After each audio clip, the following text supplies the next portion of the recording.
Earlier in the program, in hour number one, we talked about Marcus Stroman and what direction the Chicago Cubs might be leaning in regards to Marcus Stroman. Is he available? The same, too, could be said for Cody Bellinger.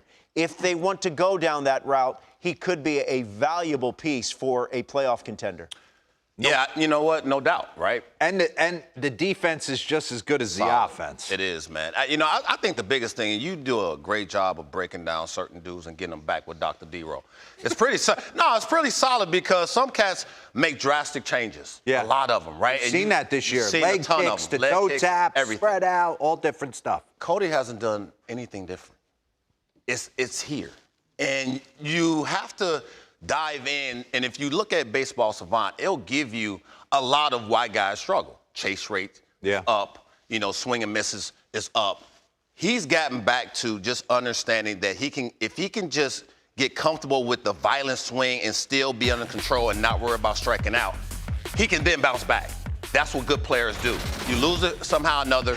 He dealt with the injury, D-Row. He had the shoulder, the separated shoulder back in 2020. And it derailed him from getting to his mechanics and doing. Now, this is what I'm talking about. If you have to really look hard to figure out, and keep it here for a minute, fellas. Look really hard to try to figure out what's different. Maybe turn a little. I mean, you have to dissect it a lot.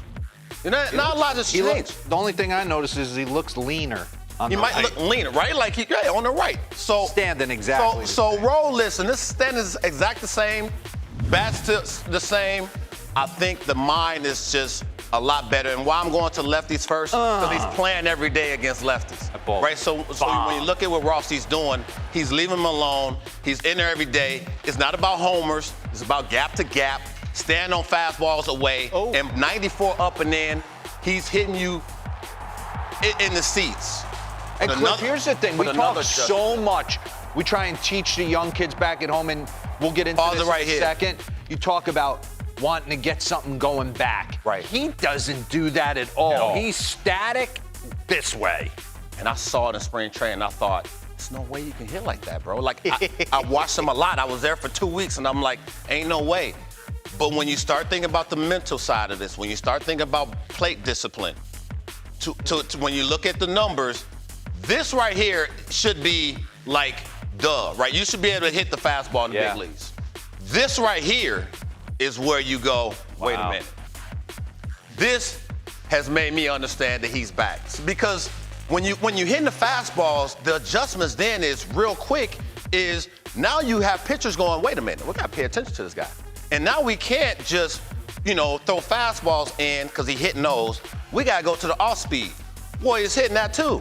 Do you feel that helps facing left on left because you're seeing that slider? Slider, but the shoulder's not leaving. Yeah. And now he has that swag back where he's coming out the box when he's clicking you. It's like, I'm not sure. No, it's very sure, right? The bat head is going from A to B. He's not dealing with the shoulder. And I just believe that when you talk about non-fastballs, D, it's not just the change up, split. It's everything. Yeah. It's the curveballs he's fouling off to get back into account. It's the pitches that he's catching on the edges that just are right off the edge, but he's swinging at it and knocking into left center gap. So the confidence is back, and I think for the league, it should be scary to see him. Now, look, we don't know what's going to happen with this whole trade down. Well, that's what I'm saying. As I'm sitting here listening to you, Stroman wants to stay. Yeah. I'm sure Cody Bellinger wants to stay. I don't know where they're going to go with this because they have a youngster in P. Crow Armstrong coming that's down in AAA. He's coming. Then you have Matt Mervis, who's coming to play first base at some point. Jared Young has been over there at first base. So they have some options. I don't know where you put them. You have Ian Happ and Suzuki signed. I just don't know where you go with it, right? Yeah. Unless you just figure out maybe one of those are trade They bait. don't have a guy in that lineup, with no disrespect. Cody's won MVP. Yeah. He's hit 40 plus. He has the clout. And you might be able to get him an MVP resurgence for 50 cents on the dollar. Right. I'm just saying, they're handing out $300 million. I don't think he's in that stratosphere. No, right now. but if you have to be careful with going somewhere and then feeling that heat again. I'm not saying he can't deal with the heat. That's not what I'm saying. What I'm saying is, do you want to do it? Do you want to? This is comfortable. The fans love him. He's balling. You know, you're going to catch a few balls that you off the end of the bat in Cincinnati and Milwaukee that go out the ballpark. Yes, you are. You know what I'm saying? So it's like, hey, man, I'm comfortable. Let it ride. And I'm just happy to see him back smiling, having a good time, and doing this thing in the middle of the order.